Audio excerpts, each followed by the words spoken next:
Welcome back. Today we're mastering articulations. We will classify every joint in the body based on its structure, its function, and the movements it allows. Let's dive in.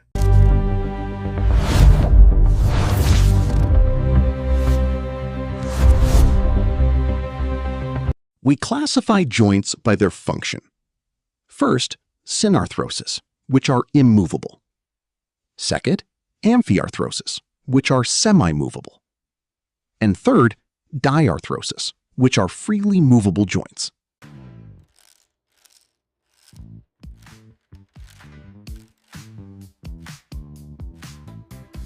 Now, we classify joints by their structure. First, bony joints, known as Synostosis. These are immovable synarthroses. Second, fibrous joints. These include sutures in the skull, held by short fibers, the Gomphosis, secured by the periodontal ligament, and the Syndesmosis, which uses long fibers to connect bones like the tibia and fibula. Third, cartilaginous joints.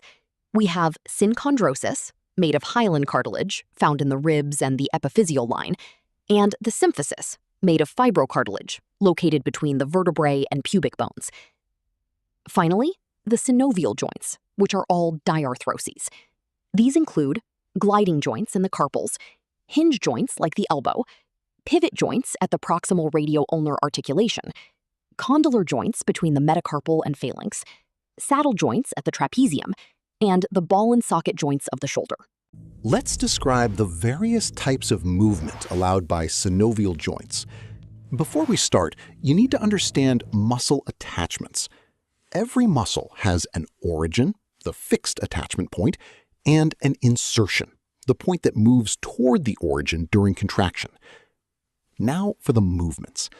First, we have flexion and lateral flexion, followed by extension and hyperextension. Moving away from the midline, we have abduction and horizontal abduction, and moving toward the midline is adduction and horizontal adduction. Then we have rotation, which can be lateral or medial. For the forearm, we have pronation and supination.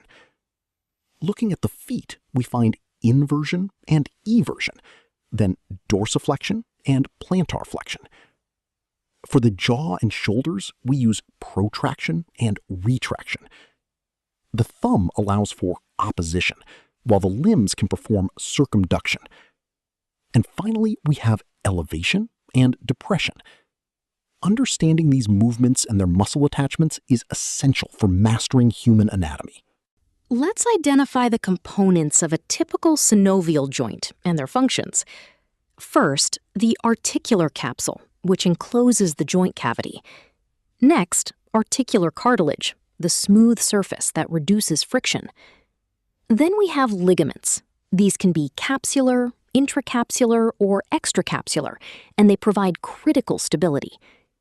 Look for fat pads, which act as cushions, and the synovial membrane, which produces the synovial fluid for lubrication. We also find bursa and tendon sheaths, reducing friction where muscles and tendons move. Finally, in some joints, you'll see fibrocartilage pads. These include discs, labrums, and menisci, which help improve the fit and shock absorption of the joint. Let's look at the shoulder. Note the ligaments, named for the bone markings they connect.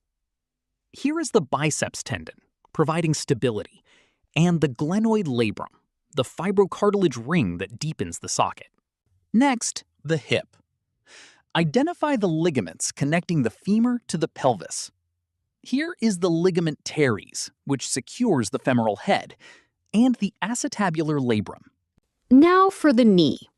We have the anterior and posterior cruciate ligaments, the tibial and fibular collateral ligaments on the sides, and the patellar ligament.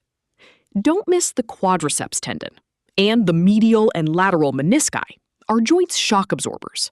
Finally, the temporomandibular joint. Look for the lateral ligament and the articular disc, which allows the jaw to glide smoothly. To wrap up, let's define some common joint disorders. First, a sprain, which involves stretching or tearing of ligaments. Second, a dislocation, where bones are forced out of their normal alignment. Third, spurs, or osteophytes, which are abnormal bony growths. Fourth, adhesions, where fibrous bands of tissue cause surfaces to stick together. Fifth, arthritis, which is the inflammation of one or more joints. And finally, bursitis, the painful inflammation of the fluid-filled bursa. Thanks for watching. I hope this helps you master joint classifications. If it did, please like and subscribe for more anatomy lessons. Keep studying hard, and I'll see you in the next one.